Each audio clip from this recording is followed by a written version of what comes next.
The conference room on the 47th floor of the Jenkins and Associates building was all glass and chrome, the kind of space designed to intimidate. Through the floor-to-ceiling windows, downtown Chicago sprawled beneath us like a kingdom waiting to be claimed. I sat at the far end of the polished mahogany table, my hands folded calmly in my lap, watching as my son Marcus and his wife Ashley filed in with their lawyer, a sharp-suited man whose cologne arrived 3 seconds before he did. Ashley's designer heels clicked against the marble floor with the confidence of someone who believed she'd already won. She wore a cream-colored pantsuit that probably cost more than my monthly rent, her blonde hair swept into a perfect chignon.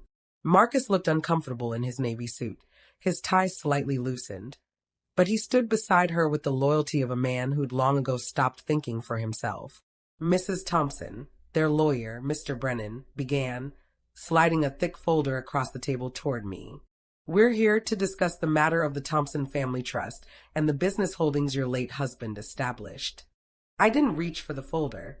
I simply looked at him with the calm I'd cultivated over 63 years of life, the kind of calm that comes from surviving things that should have broken you. Ashley leaned forward, her French manicure tapping against the table.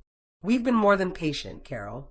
But Marcus is the rightful heir to Thompson Construction. Dad wanted him to have the company. Everyone knows that." The way she said Dad made my stomach turn.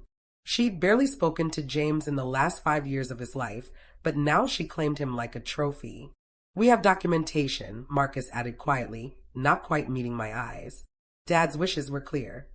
I reached into my own leather portfolio, worn but dignified, much like myself, and withdrew a single envelope. Cream-colored, expensive paper. The kind James had always used for important documents. I placed it in the center of the table. "Before we proceed," I said softly, "you might want to read this."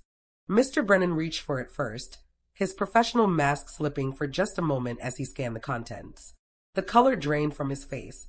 He looked up at me, then at Marcus and Ashley, then back at the document. "What is it?" Ashley demanded, her voice sharp with irritation. "It's a letter," I said simply. "From James. Written 3 months before he died. Witnessed and notarized." Marcus stood abruptly, snatching the letter from his lawyer's hands. As his eyes moved across the page, I watched my son's face transform, confusion, shock, then something that looked almost like fear. Ashley grabbed it next, her perfectly made-up face contorting as she read. "This can't be legal. This is completely binding," I finished for her. "As Mr. Brennan can confirm." The lawyer cleared his throat. "Mrs. Thompson, if you'll excuse us, I need to consult with my clients privately." I stood slowly, gathering my portfolio with unhurried grace. "Take all the time you need. I've waited 38 years. I can wait another few minutes." As I walked toward the door, I could feel their eyes burning into my back. Ashley's furious, Marcus's bewildered. They had no idea what was coming.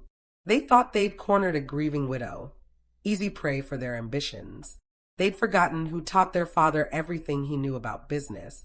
They'd forgotten who'd built that company from nothing while James got the credit. They'd forgotten that a woman who could survive what I'd survived wouldn't crumble over a conference room confrontation. I paused at the door, looking back at them one last time. "You know, Ashley, you were right about one thing at that brunch 6 months ago. We did celebrate without me, but I've been celebrating in ways you can't even imagine." The door closed softly behind me, and I allowed myself the smallest smile. They had no idea what was coming. Let me take you back 38 years to when I was a 25-year-old woman with a degree in business administration, a head full of dreams, and a heart stupid enough to believe that love and partnership meant the same thing. I met James Thompson at a construction site in Aurora, Illinois. I'd been hired as a project coordinator for a small commercial development, one of only 3 women in the entire company. James was a foreman then, all charm and ambition, with calloused hands and a smile that made you feel like you were the only person in the world. We married 8 months later. I wore my mother's dress, and James promised me we'd build an empire together. And we did. Or rather, I did, while he got to be the face of it. Thompson Construction started in our garage. I wrote the business plan, secured the initial funding from my inheritance, $50, 000 from my grandmother's estate and handled all the accounting, contracts, and client relations. James was the builder, the dreamer, the one who could look at a plot of land and see potential. But I was the one who made those dreams financially viable. The first 5 years were brutal. We lived on ramen and hope, pouring every cent back into the business. I worked 14-hour days, often coming home to cook dinner for James and his crew, then staying up until 2 in the morning to reconcile accounts and prepare bids. When I got pregnant with Marcus, I was reviewing blueprints in the hospital between contractions. But here's what they wrote in the business journals, what they still teach in the Chicago business schools. James Thompson, a visionary contractor, founded Thompson Construction in 1987, building it from a garage startup to a $50 million enterprise. My name appeared in exactly 3 places. James is survived by his wife, Carol. Thompson married his college sweetheart, and once in a footnote, Thompson's wife assisted with early bookkeeping. Assisted? As if I'd occasionally helped balance a checkbook rather than building the entire financial infrastructure of a multi-million-dollar company. Marcus grew up watching his father get interviewed by business magazines, speaking at Chamber of Commerce events, cutting ribbons at grand openings. He grew up with a mother who was always there, at every soccer game, every parent-teacher conference, every science fair, but whose contributions to the family business were invisible. To him, I was just mom. Dad was the titan, the builder, the success story. I never blamed James for taking the credit. Not really. That was simply how the world worked in the 80s and 90s. Women in business were secretaries, receptionists, the hand behind the throne. I told myself I was building something for our family, that it didn't matter whose name was on the building as long as we succeeded together.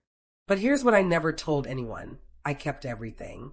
Every contract I drafted, every financial projection I created, every client I brought in, every disaster I averted. I kept meticulous records, not because I planned to need them, but because that's who I am, a woman who understands that in this world, you need receipts for everything. By the time James died of a sudden heart attack last spring, Thompson Construction employed over 200 people and was worth approximately $85 million. We built hospitals, schools, office complexes across Illinois and Indiana. We'd endured the 2008 recession through my careful financial planning. We'd weathered competitors, lawsuits, and economic downturns. Except everyone thought it was he. Marcus had joined the company right out of college, not because he was qualified, but because he was James Thompson's son. He was charming like his father, good at client relations, excellent at golf course networking. But he didn't understand the bones of the business. He couldn't read a balance sheet to save his life. When James died, Marcus genuinely believed he was ready to take over, because after all, hadn't he been grooming for this his whole life? Then there was Ashley. They'd married 3 years ago, a whirlwind romance that ended in a $200,000 wedding that I'd helped plan and partially fund. Ashley came from money, real money, the Connecticut boarding school kind. But somewhere along the way, she developed a taste for more. She saw Thompson Construction not as a legacy to steward, but as an asset to liquidate. I'd overheard her exactly once, on the phone with her sister, talking about cashing out and moving to Scottsdale. After James died, I'd expected grief. Instead, I got logistics. Marcus barely cried at the funeral. He was too busy accepting condolences like a CEO at a shareholder meeting. Ashley wore black Chanel and held court like a widow herself, despite barely visiting James during his final months. But I said nothing. I attended the funeral, accepted the casseroles, and played the part of the grieving widow everyone expected. I let them think I was weak with sorrow. I let them underestimate me. That was my first move in a very long game. The signs had been there for months, really. Marcus coming home from the office with Ashley's ideas about modernizing the company. Questions about the corporate structure that he'd never bothered to ask when James was alive. Conversations that stopped abruptly when I entered a room. Looks between Marcus and Ashley that spoke of plans I wasn't privy to. But the betrayal became clear exactly 6 months before that conference room showdown. It happened on a Sunday morning, at a brunch that would change everything. The restaurant was called Maison Bleu, One of those trendy brunch spots in Lincoln Park where they serve $24 avocado toast, and the waiting list is 6 weeks long. Ashley had made the reservation, insisting it was time for a family meeting, now that we'd gotten through the worst of the grieving process. I wore a simple navy dress and my pearls, the ones James had given me for our 25th anniversary. I'd actually been looking forward to it. After months of eating alone in the house that felt too big without James, the prospect of company, even Ashley's perfectly curated company, seemed appealing. Marcus and Ashley were already seated at a corner table when I arrived, champagne flutes in front of them. Ashley's laugh rang out across the restaurant, bright and sharp.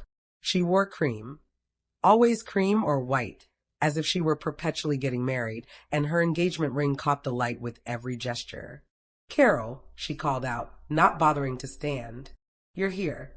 We already ordered appetizers." I slid into my seat, noting the mimosa that had been poured for me without asking what I wanted. Marcus looked uncomfortable, his jaw tight in a way that reminded me of his father whenever James had to deliver bad news. "This place is wonderful," I said, trying to ease the tension I could already feel. "Thank you for arranging this." Ashley's smile was all teeth. "Well, we thought it was time we all sat down and discussed the future. Now that the estate is settled and everything." The estate wasn't settled. Not really.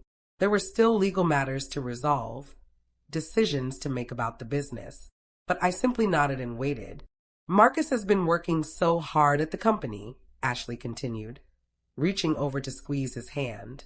"Everyone's been saying how naturally leadership comes to him. Just like his father. He's doing very well," I agreed, because it was partially true. Marcus had been showing up, at least. "The thing is," Ashley said, setting down her mimosa and leaning forward with the expression of someone about to deliver news they thought was generous, "we've been thinking about making some changes. Big changes. Strategic repositioning." "What kind of changes?" I kept my voice mild, curious. Marcus finally spoke. "Mom, the construction business is changing. We need to be more competitive, more aggressive. There are opportunities for expansion, but also consolidation might make sense." "Consolidation," I repeated. "A merger," Ashley clarified. "Or possibly a sale. We've had some very interesting offers from larger firms. The Hendricks Group has been particularly enthusiastic." My blood went cold. The Hendricks Group was a corporate vulture, notorious for buying family businesses, stripping them for parts, and leaving hundreds unemployed. James had turned down their overtures 3 times in the past decade, calling them parasites in suits. "Your father never wanted to sell," I said quietly. "Dad's gone, Mom." Marcus's voice had an edge to it, frustration barely contained. "And with all due respect, he left the company to me. I have to make the decisions that are best for the business moving forward." "That's not entirely accurate, sweetheart. The company is still partially in my name." "A technicality," Ashley interrupted, her smile never wavering. "James made his intentions very clear. Marcus is the heir. You're taken care of course. The house is yours, and there's the life insurance. But the business decisions need to be made by someone who actually understands the industry." The implication hung in the air like smoke. Someone who understands. Not me. Never me. Despite 38 years of building that company from nothing. "I see," I said, taking a sip of the mimosa I didn't want. "We knew you'd understand," Ashley continued, her voice dripping with false warmth. "And honestly, Carol, don't you want to enjoy your retirement? All those years of working so hard, keeping James's schedule, managing the household. You've earned the right to relax, travel, take up gardening, live your life without all the stress of business decisions." She made it sound so reasonable, so generous, as if they were doing me a favor by pushing me out of the company I'd built. "There's actually something else," Marcus said, not meeting my eyes. "Ashley's parents have invited us to spend Thanksgiving in Connecticut this year. It's going to be a big family thing, all her siblings, cousins. Kind of a Thompson-Ashford merger celebration." "Thanksgiving," I repeated. "In 6 weeks. We thought it would be good for Marcus to network with Ashley's family," Ashley said brightly. "Her father has connections in commercial real estate that could be very valuable. And honestly, with everything you're dealing with, the grief, adjusting to being alone. We thought a quiet Thanksgiving might be better for you anyway. Less stressful. The message was clear. They were celebrating. I was not invited. We'll do something with you when we get back, Marcus added quickly, finally looking at me. For just a moment, I saw my little boy in there, the one who used to bring me dandelions from the yard and call them flowers. But then Ashley touched his arm, and he was gone again. Of course, I said softly. That makes sense. See, I knew you'd understand. Ashley signaled for the waiter. Now, let's order. I'm thinking the lobster Benedict. Marcus, you'll love the steak and eggs here. They discussed the menu, debating between dishes I couldn't afford on my widow's allowance. That's what Ashley had called it once, thinking I was out of earshot. Don't worry. She has her allowance from the life insurance. I picked at my $18 salad and listened to them plan their future. My company's liquidation, their Connecticut Thanksgiving, their Arizona retirement dreams. Ashley talked about the house she'd picked out in Scottsdale for bedrooms with a pool. Perfect weather year-round. Marcus nodded along, occasionally glancing at me with something that might have been guilt but was too weak to be called conscience. We'll celebrate without you, Ashley said at one point, laughing at something Marcus had said about her father's yacht. But don't worry, we'll bring you back some lobster rolls. I didn't say a word. I simply smiled, set down my napkin, and excused myself to the restroom. Once inside the marble-tiled sanctuary, I looked at myself in the mirror. A 63-year-old woman with gray-streaked brown hair, lines around her eyes that told stories of laughter and loss, wearing a dress that was 5 years old and pearls that suddenly felt like a costume. They thought I was finished, used up, ready to be put out to pasture with a pat on the head and a monthly check. That was their mistake. The Monday morning after that brunch, I woke up at 5 a.m., made myself a cup of coffee stronger than my resolve needed to be, and pulled out a box from the back of my closet. Inside were 38 years of careful documentation. Contracts with my handwriting in the margins, financial projections in my hand, emails from before Marcus was born when everything was still done by letter and memo. But more importantly, I pulled out something else, a letter. One that James had written to me 3 years ago, on our 35th wedding anniversary. He'd been diagnosed with high blood pressure, told by his doctor to get his affairs in order just in case. That night, after I'd found him crying in his study, my strong, proud James terrified of mortality. We'd had a conversation we should have had decades earlier. You built this, he'd said, his voice rough. You know that, right? Everyone thinks I did it alone, but you and I know the truth. Thompson Construction is as much yours as mine. More, maybe. I was just the face. I'd shushed him, told him not to be morbid, but James had insisted. He'd pulled out his laptop and started writing, and I'd watched as he typed out the truth. Every contribution I'd made, every client I'd landed, every crisis I'd navigated. He'd printed it out, signed it, and insisted we drive to his lawyer's office first thing in the morning to have it notarized as an addendum to his will. If something happens to me, he'd said, I want people to know. I want Marcus to know. I'd put that letter away, hoping I'd never need it. After James's death, when Marcus had seemed so grief-stricken, so overwhelmed, I'd thought maybe we could work together. Maybe he'd value my experience, my knowledge. Maybe Ashley's influence wouldn't be as strong as I feared. That brunch had taught me otherwise. Now, I sat at my kitchen table with that letter, a copy of the corporate bylaws, and my phone. My first call was to James's estate lawyer, Richard Winters, a man in his 70s who'd known me since I was Marcus's age, who'd witnessed every contract and every success. Richard, I said when he answered, it's Carol Thompson.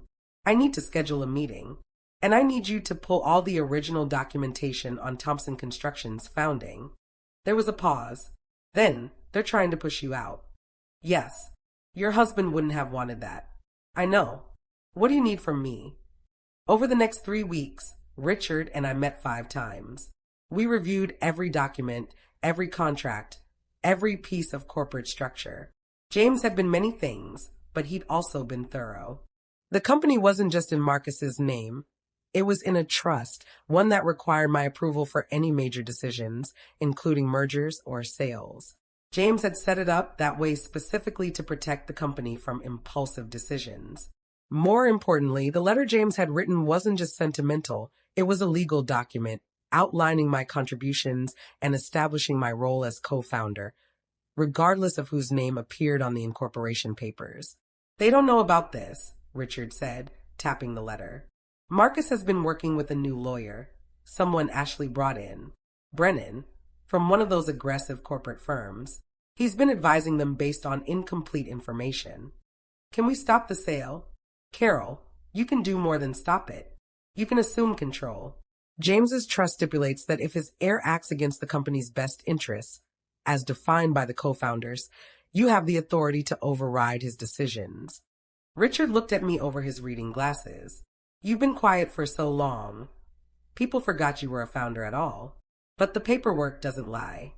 My second call was to Patricia Mendoza, the CFO of Thompson Construction, a woman I'd hired 12 years ago when she was fresh out of business school and brilliant enough to scare the old boys club.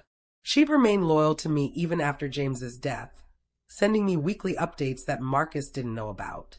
Patricia, I said when she answered, I need you to tell me everything.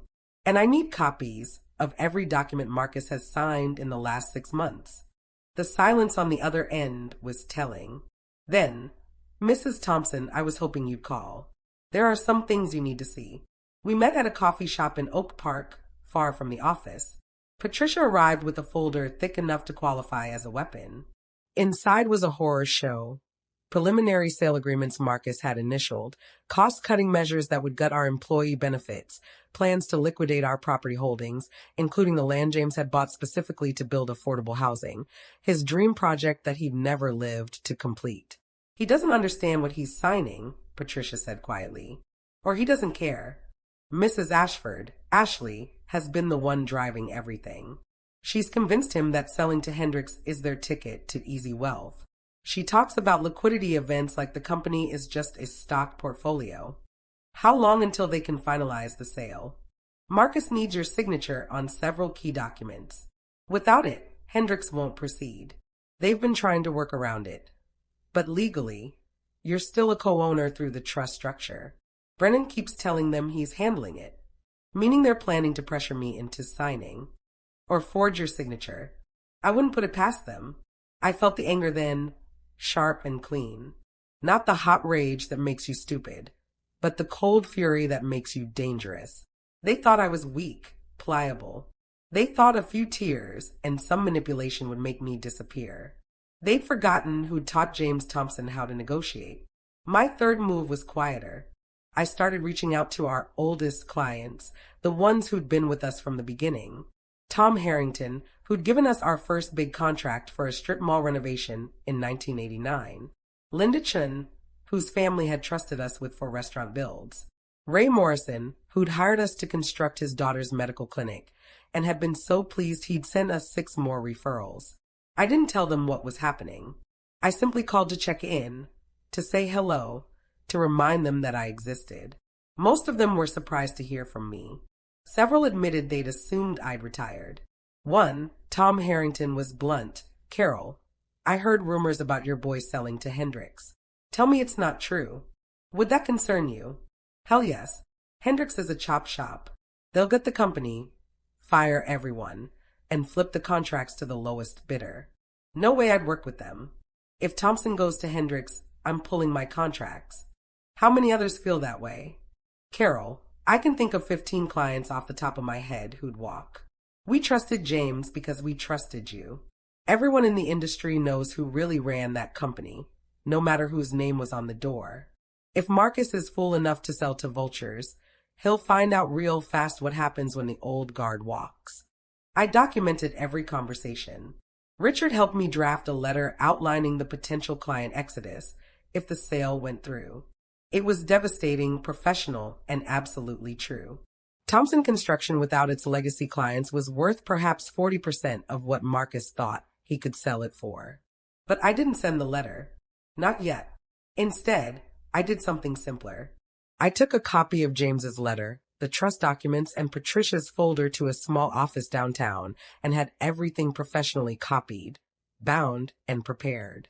Then I put the whole package in a cream-colored envelope, the same expensive paper James had always used for important documents, and I waited. At night, alone in the house that felt too big, I talked to James. Not because I believed in ghosts, but because it helped me think. They're going to hate me for this, I told the darkness. Marcus might never forgive me. But then I remembered that brunch. Ashley's condescending smile. Marcus's inability to meet my eyes. The casual cruelty of "we'll celebrate without you." And I remembered something else. A conversation with James during one of our late-night working sessions 30 years ago. We'd lost a bid to a competitor who'd undercut us through shady labor practices. I'd been furious, ready to fight back with everything we had. Sometimes, James had said, the best revenge is just being better than them. Let them make their mistakes. Then show up with receipts. I had receipts. 38 years of receipts. The invitation to the conference room meeting came via email from Marcus's assistant, not even from Marcus himself. Discussion of corporate restructuring and estate matters. Your attendance required. Required. As if I were an employee being summoned to a performance review. I responded with a single word, confirmed. Then I put on my best suit, black, tailored, the one I'd bought for James's funeral and hadn't worn since, and I practiced my calm face in the mirror. The face that gave nothing away. The face that had negotiated hundreds of contracts and stared down developers twice my size. The morning of the meeting, I woke up at 5 a.m. again, made my coffee, looked at my reflection one more time. I wasn't angry anymore. I was something far more dangerous, I was certain. They wanted to celebrate without me. Fine, but they'd forgotten that I'd been throwing the party all along. The conference room on the 47th floor was exactly as I'd remembered it from my opening description, all glass and chrome, designed to intimidate. But now you know what I knew then. I had nothing to fear from this room. I'd negotiated the lease on this building. I'd chosen the furniture.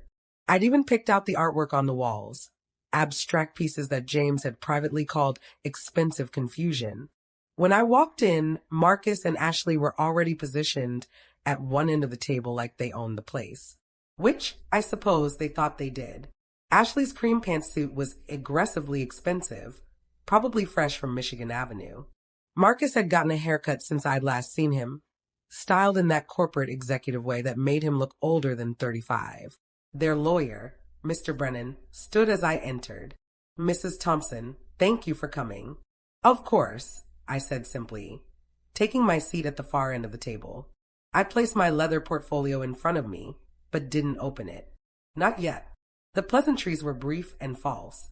Ashley asked about my health with the sincerity of someone reading from a script. Marcus avoided looking at me directly. Mr. Brennan launched into what I'm sure he thought was an impressive presentation. "Mrs. Thompson, we're here to discuss the matter of the Thompson Family Trust and the business holdings your late husband established. As you know, Mr. Thompson was quite clear in his wishes regarding succession and management of Thompson Construction." He slid a folder across the table toward me. Inside were documents I'd already seen. Patricia had made sure of that. Proposals for the Hendricks sale. Restructuring plans that would gut the company. Pension changes that would devastate our long-term employees.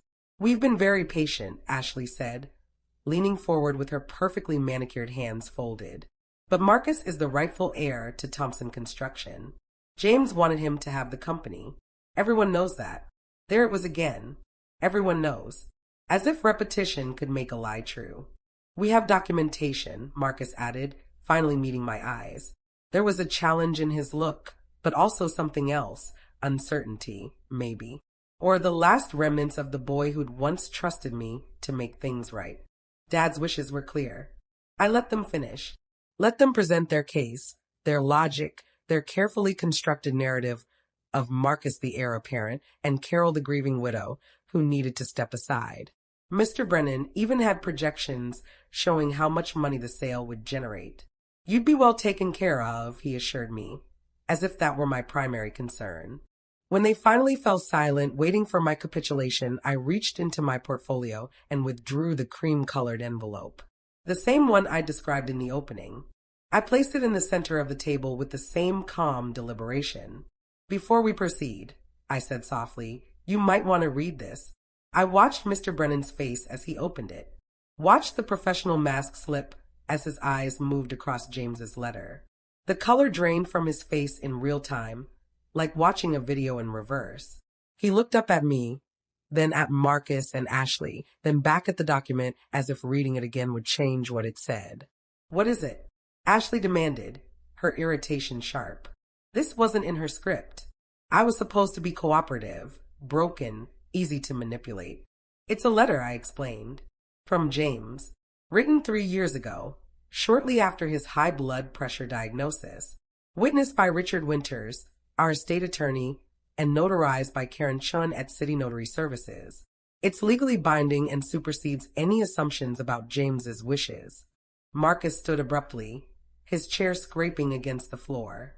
He snatched the letter from Mr. Brennan's hands, and I watched my son's face transform as he read.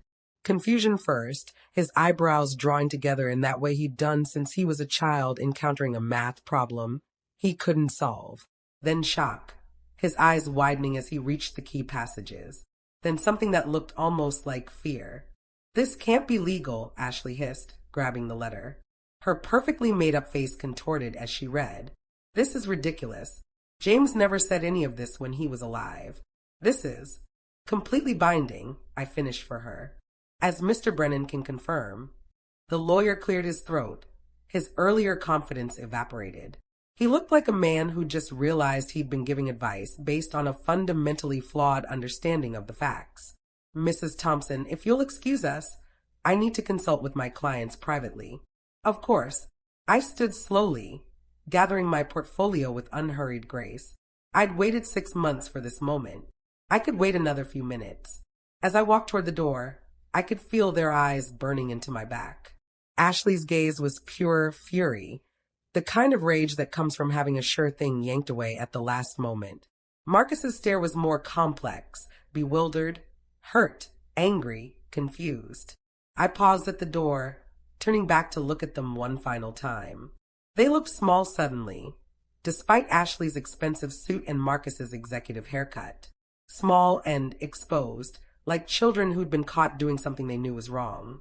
"You know, Ashley," I said conversationally, "you were right about one thing at that brunch 6 months ago.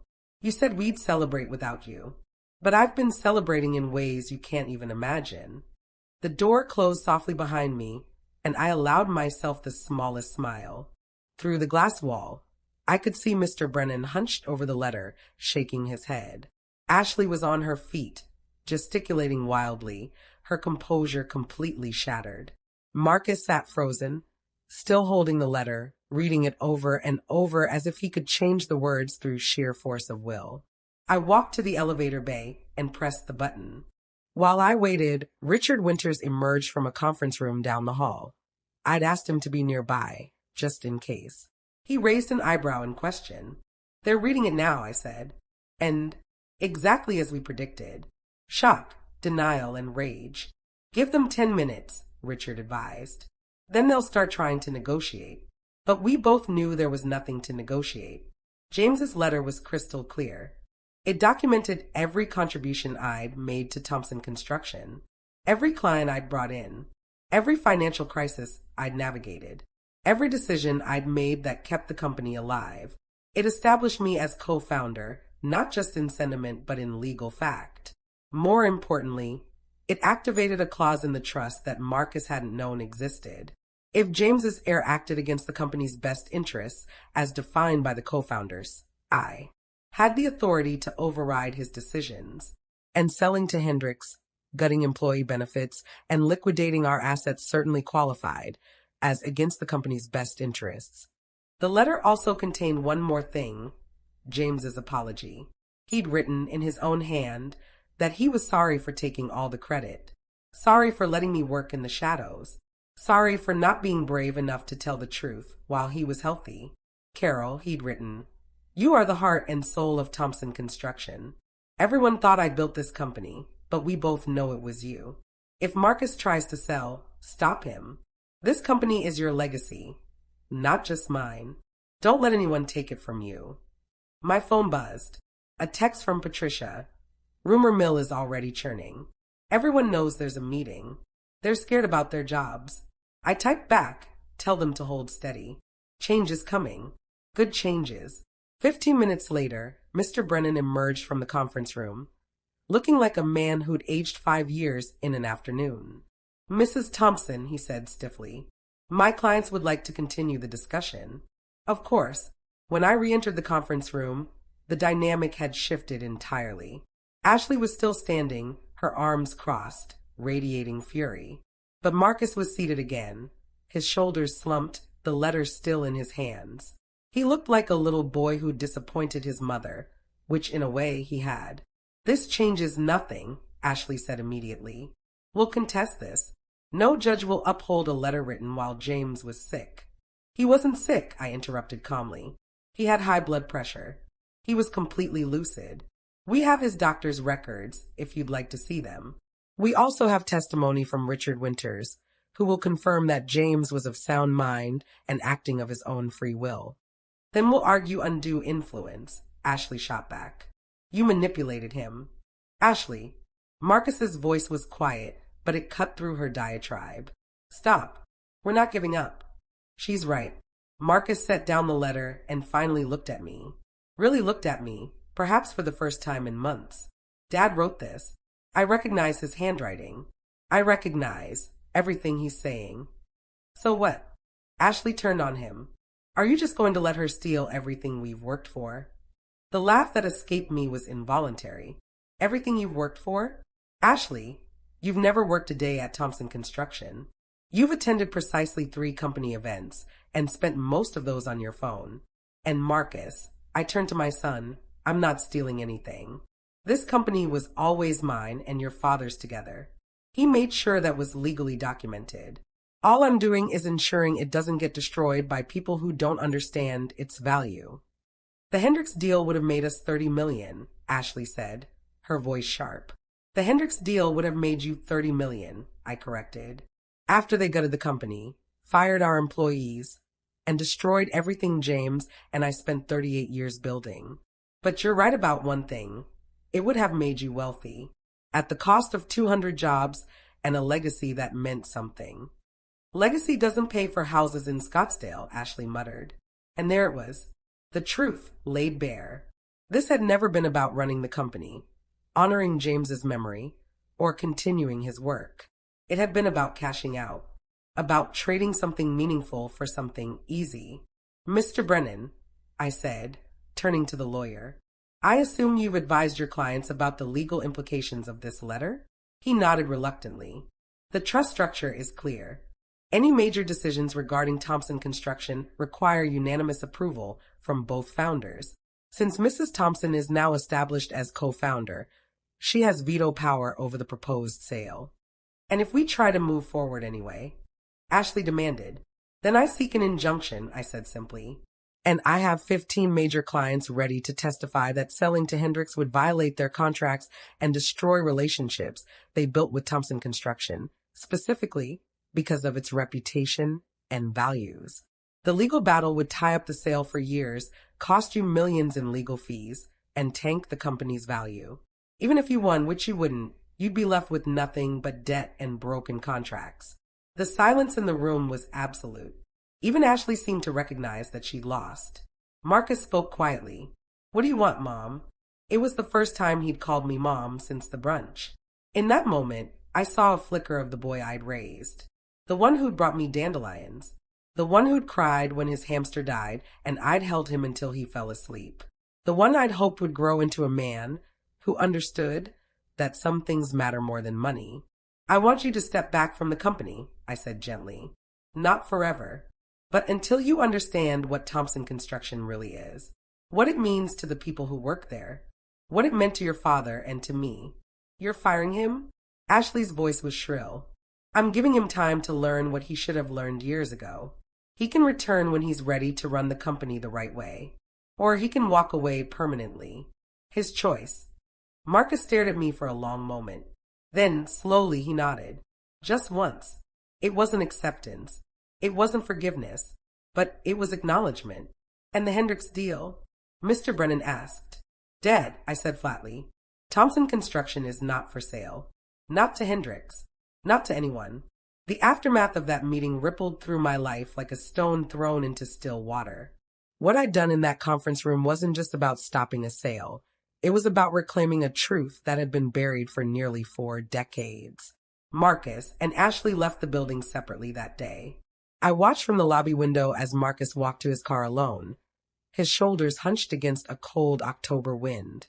Ashley exited 10 minutes later, phone pressed to her ear, her voice carrying across the parking lot.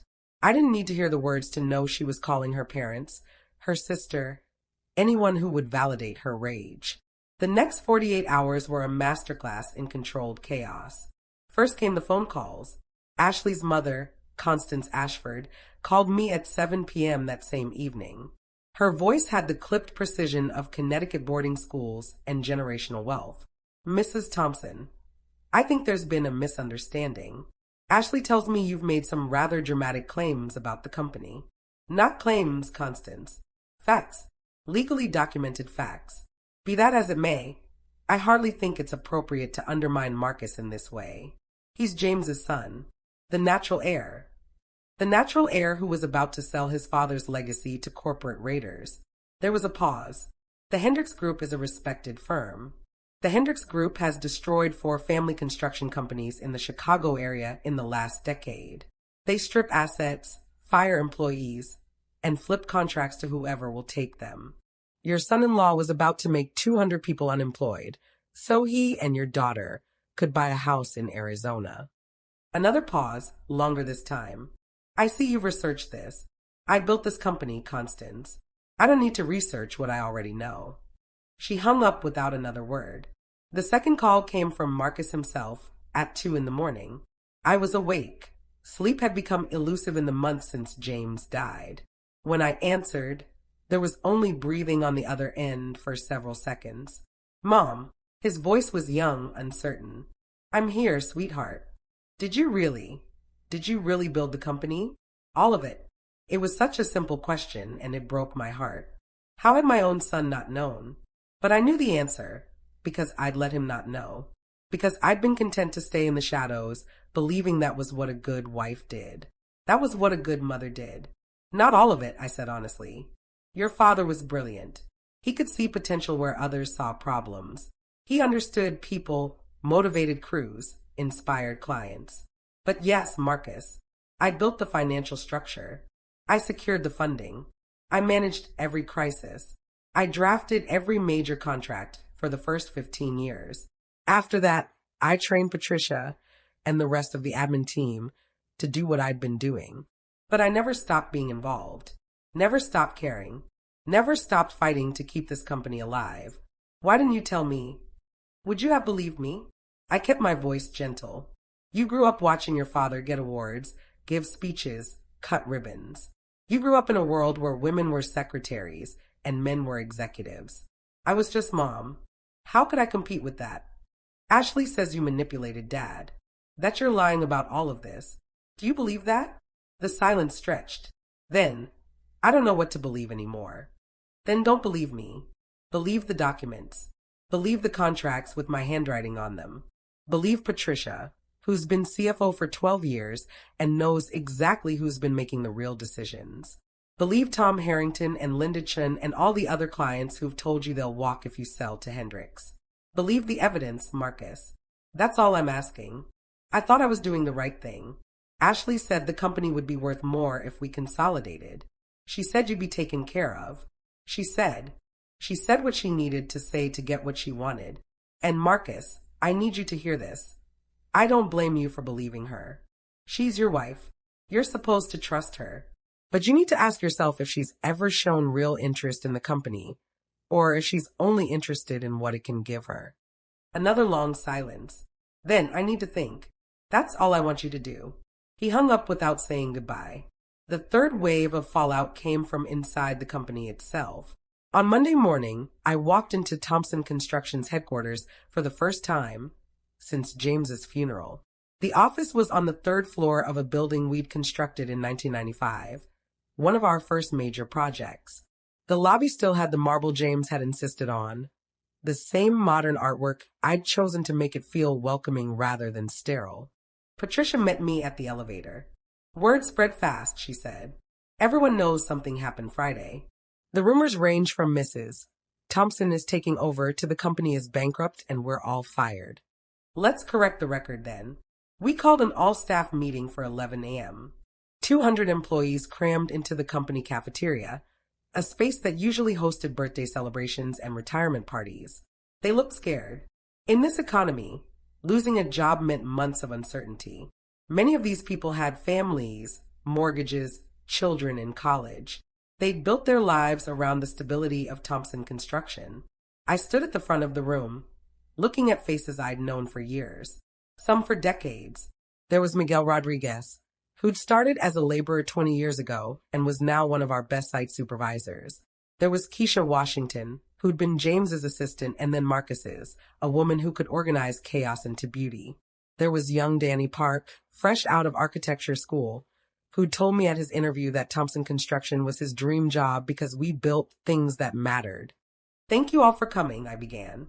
I know you're worried. You've heard rumors, and I'm here to tell you the truth. Marcus and I had a disagreement about the company's future. He wanted to sell to a larger firm. I didn't agree. Murmurs rippled through the crowd. Several people exchanged glances. Some of you may not know this, but I helped found Thompson Construction 38 years ago with my husband James. I was involved in every major decision, every financial strategy, every client relationship. After James died, I stepped back because I thought Marcus needed space to find his own leadership style. But I've learned that sometimes stepping back is the same as giving up. And I won't give up on this company or the people who've made it great. The murmurs grew louder, more animated. I saw relief on several faces. So here's what's going to happen. Marcus is taking a leave of absence to reassess what he wants from this company and his career. I will be assuming operational leadership with Patricia as COO. We are not selling. We are not restructuring. We are not cutting benefits or jobs. We are, however, going to get back to what made Thompson Construction successful in the first place, building quality projects, treating our workers with respect, and being a company the city can be proud of. The applause started slowly, tentatively, then built into something that made my eyes sting. Miguel Rodriguez stood first, then others followed, until the entire room was on its feet. Not because I'd promised them anything except stability and respect, but because stability and respect were what they'd been terrified of losing. Afterward, a line formed.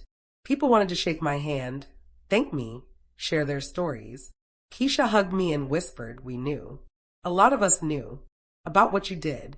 James used to tell stories after a few drinks at the holiday parties. He was proud of you. That made me cry, right there in the cafeteria, in front of everyone. The fourth and final wave came from an unexpected source, Ashley herself. She showed up at my house on a Tuesday evening, 3 days after the conference room showdown. I was in my kitchen making dinner for one, a habit I still hadn't broken when the doorbell rang. Through the peephole, I saw her standing on my porch, still dressed in her work clothes but looking diminished somehow. Her hair was less perfect. Her makeup was smudged. I opened the door. I need to talk to you, she said without preamble. Come in.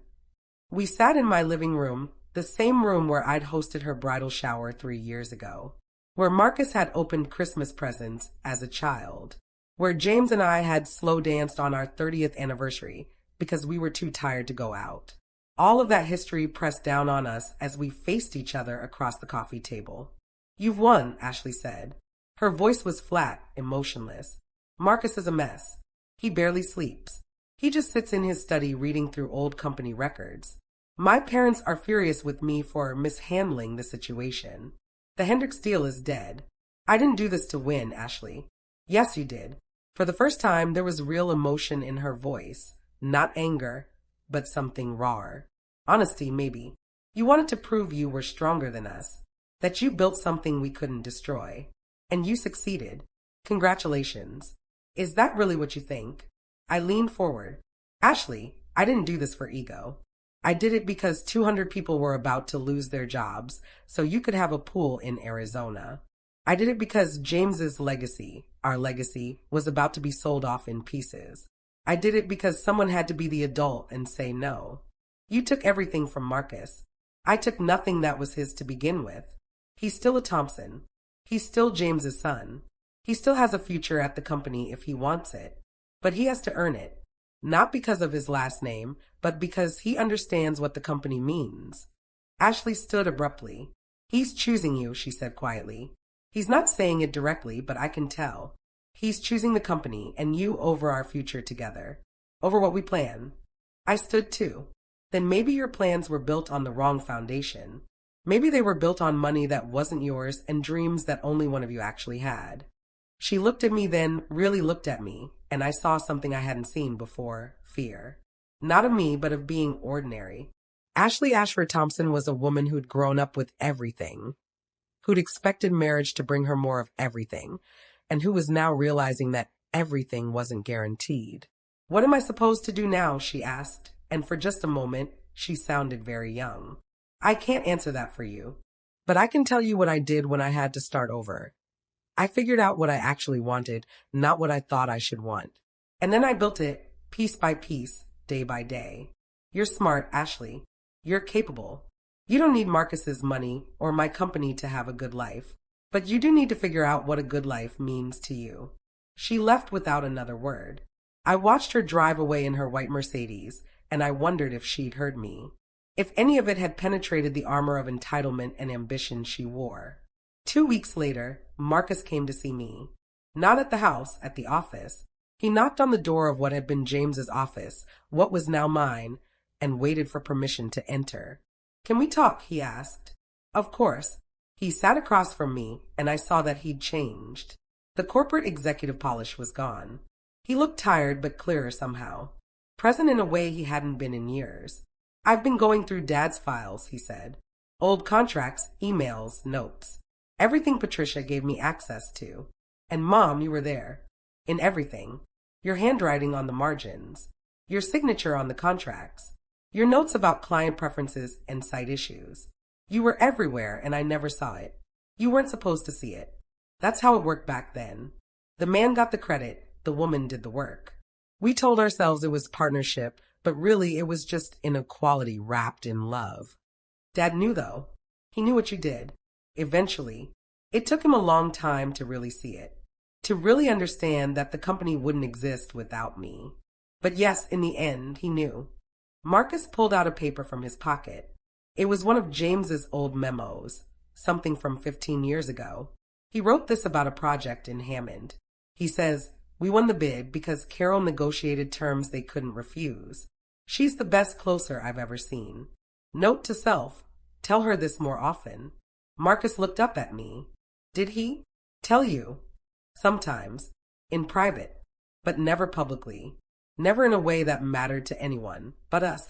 Ashley left me, Marcus said abruptly. Or I guess we're separating. She moved in with her sister in Evanston. She says she can't be with someone who lacks ambition. By which she means someone who isn't going to make her rich quickly. I'm sorry, sweetheart. Don't be. He managed a sad smile. I'm starting to realize I married a fantasy. Or maybe I married what I thought I was supposed to want. She's beautiful and connected and ambitious. But she never loved me. She loved what she thought I could give her. What do you want, Marcus? From life. From the company. From yourself. He was quiet for a long time. I want to learn, he finally said. I want to understand the company the way you and Dad did. Not the surface stuff, the client meetings and the site tours, but the bones of it, the why of it. I want to know why we do what we do, and I want to be someone who deserves to do it. It was the answer I'd been hoping for without daring to hope. Then come to work, I said. Not as CEO, not as heir apparent, but as someone learning the business from the ground up. Work with Patricia on financials. Spend time with Miguel on sites. Learn what made Thompson Construction something worth fighting for. And if I do that, if I learn and grow and prove myself, then what? Then we run this company together. The way it should have been from the beginning. Partners. Real partners. Marcus nodded slowly. I have a lot to make up for. We all do, I said. The question is whether we're willing to do the work. He stood, and for the first time in months he hugged me. Not the perfunctory squeeze he'd given me at James's funeral, but a real embrace. I felt his shoulders shake and realized he was crying.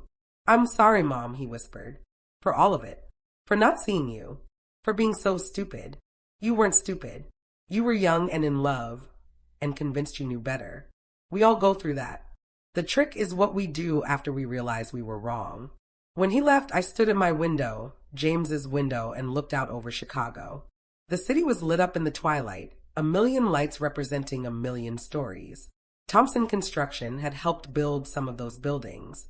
We'd left our mark on this city, James and I. But now it was time to make sure everyone knew whose mark it really was. 6 months later, I stood in front of a crowd of 300 people at the Chicago Women in Business annual gala. They'd given me an award, the Lifetime Achievement in Entrepreneurship honor. The plaque was heavy in my hands, engraved with my name and the words for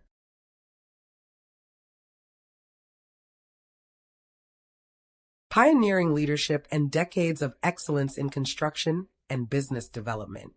It was the first award I'd ever received in my own name, not as James Thompson's wife, not as the woman behind the man, just me, Carol N. Thompson, entrepreneur and business leader. In the audience, Marcus sat with Patricia.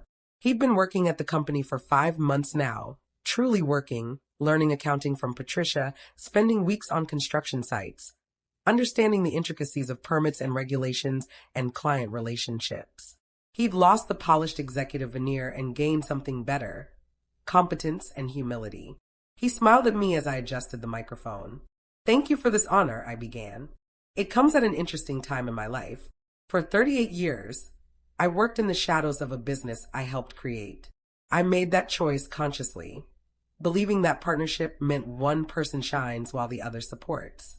I believed that was love. That was sacrifice. That was what good women did." The room was silent, attentive. But I was wrong. Not about love. James and I had a genuine partnership in every way that mattered. But I was wrong to let my contributions disappear. I was wrong to teach my son that only his father's work had value. I was wrong to let the world believe that Thompson Construction was built by one person when it took two. I looked down at the plaque. This award represents something bigger than recognition. It represents the truth, catching up to the story. It represents all the women who built businesses, raised children, negotiated contracts, and managed crises while their husbands got the magazine profiles and the awards. It represents the invisible labor that keeps companies alive and families together. A woman in the third row started clapping, then another. Within seconds, the room erupted in applause. Many were standing. Some were crying. "I'm 63 years old," I continued when the noise subsided. "I lost my husband last year. For a while, I thought I'd lost my purpose too. But what I learned is this: you can't lose what was always yours. Thompson Construction was mine before it was anyone else's. My son tried to sell it out from under me, believing that was his right as the heir. My daughter-in-law tried to push me aside, believing I was too old and too unimportant to matter." More applause, mixed with knowing laughter. But here's what they forgot: I had receipts. 38 years of receipts. Every contract, every negotiation, every crisis averted. I had documentation proving what I'd contributed, and more importantly, I had the courage to use it. Not to destroy my son or seek revenge, but to protect what I'd built. To honor the legacy James and I created together. I paused, looking out at the crowd. So many faces, young and old, representing businesses and dreams and struggles I'd never know about. If you take anything from my story, take this. Document your contributions. Keep records. Make sure your work is visible, not just to yourself, but to the world. And if someone tries to erase you, whether it's a family member, a business partner, or a system that was designed to keep you invisible, don't let them. Stand up. Speak out. Use whatever tools you have to claim what's rightfully yours. The applause was thunderous now, but I wasn't finished. And to those of you who feel pushed aside, underestimated, or written out of your own stories, you are not too old. You are not too quiet. You are not too ordinary. You are exactly as powerful as you decide to be. The question isn't whether you can reclaim your dignity and your truth. The question is whether you're willing to do what it takes. After the gala, Marcus and I drove back to the office together. It was late past 10, but we'd gotten into the habit of weekly check-ins on Friday nights, going over the week's progress, discussing challenges, planning strategy. Real partnership, the kind I'd always wanted. That was a good speech, Marcus said as we pulled into the parking lot. Dad would have been proud. Your father was complicated, I said honestly. He was proud of me, but he also benefited from my invisibility. He loved me, but he also let me fade into the background. I've forgiven him for that, but I won't pretend it didn't happen. I wish I could go back and see it.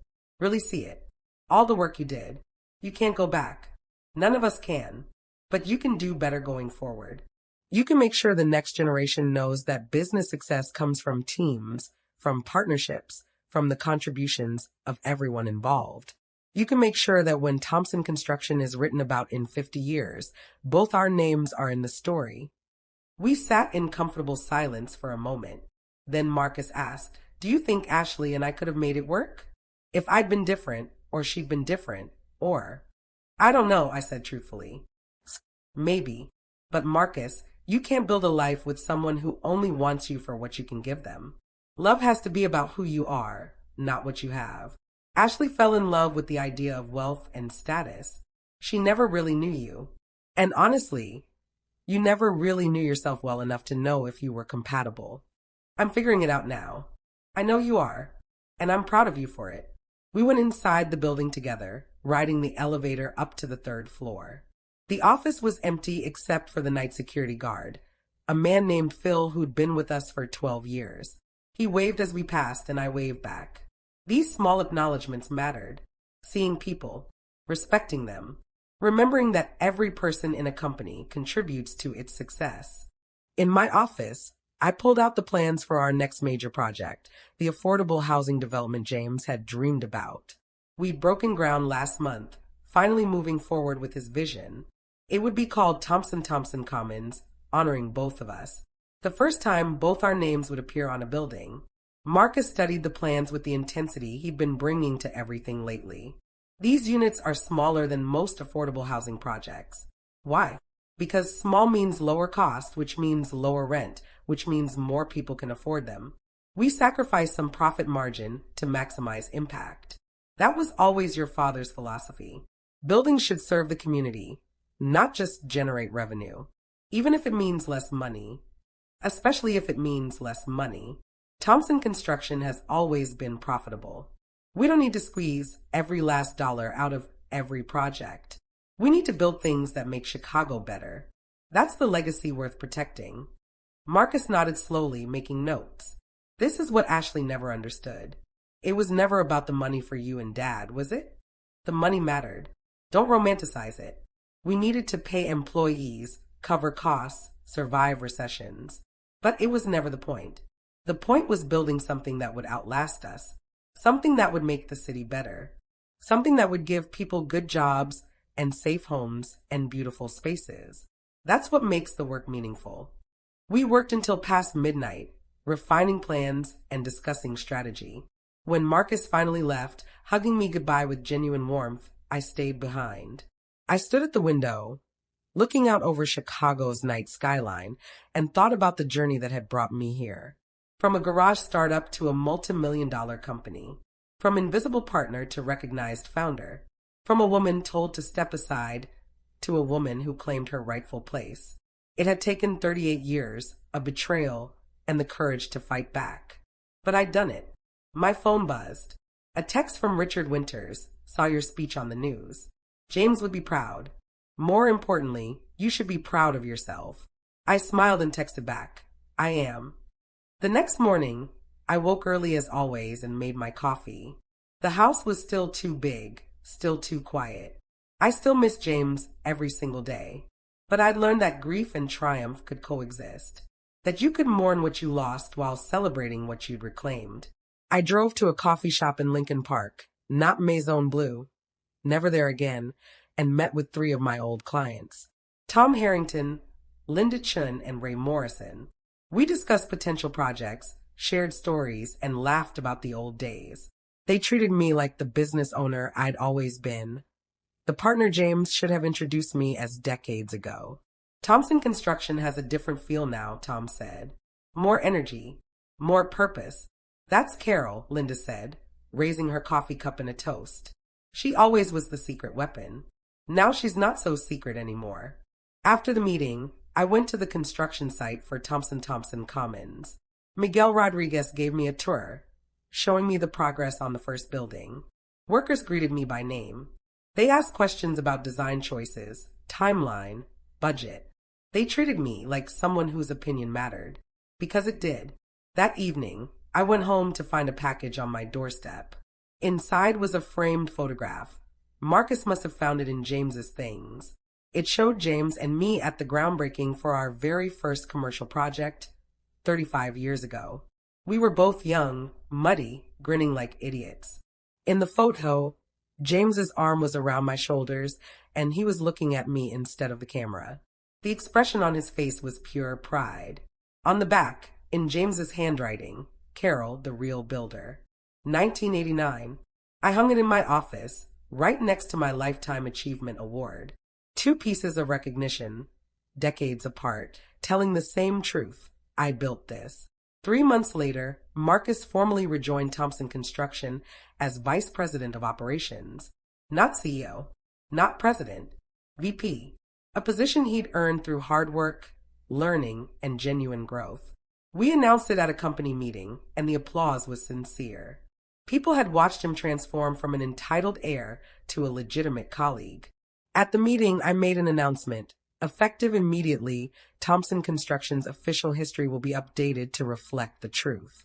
Carol and Thompson, co-founder, will be listed in all company materials, websites, and historical documentation. This isn't about ego. It's about accuracy. And it's about making sure the next generation knows that great companies are built by teams, not individuals. After the meeting, Keisha approached me with tears in her eyes. My daughter starts business school next year, she said. Can I bring her to shadow you for a day? I want her to see what's possible. I want her to see what you built. Bring her anytime, I said. And Keisha, tell her to keep receipts. Now, as I write this from my office on a sunny Chicago morning, I can see Thompson Commons rising in the distance.